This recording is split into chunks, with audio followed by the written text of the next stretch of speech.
Paura nel quartiere 7K ieri in serata, dove secondo le prime ricostruzioni un ventenne sarebbe rimasto ferito all'addome da un colpo d'arma da fuoco. Arrivato da solo poco dopo in pronto soccorso e ricoverato al San Bortolo, non sarebbe in pericolo di vita.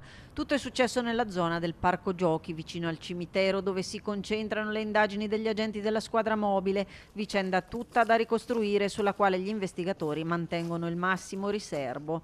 Ma intanto l'episodio non fa altro che rinforzare la preoccupazione dei residenti, che da qualche tempo rilevano uno strano via vai e che chiedono telecamere di videosorveglianza.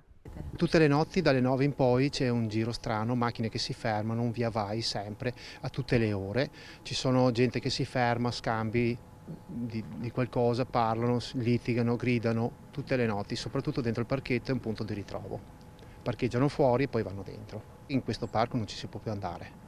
È tutto sporco, c'è di tutto, non ci si può fidare di camminare né con i bambini né con i cani, con nessuno, assolutamente.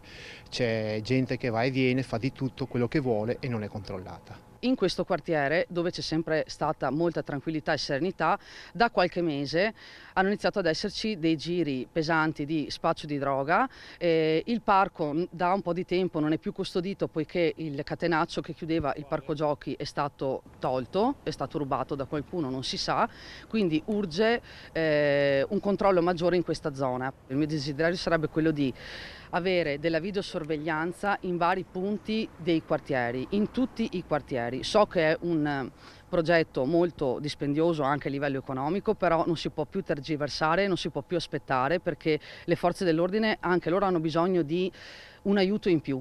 L'aiuto in più sarebbe proprio avere degli occhi in più nella città, in modo da tenere più sotto controllo la situazione. Ci vogliono le telecamere di sorveglianza, perché il via vai è sempre qua, c'è sempre, anche a notte fonda, anche proprio alle 2, alle 3 di notte senti il passaggio di macchine, di ragazzi che strillano, che litigano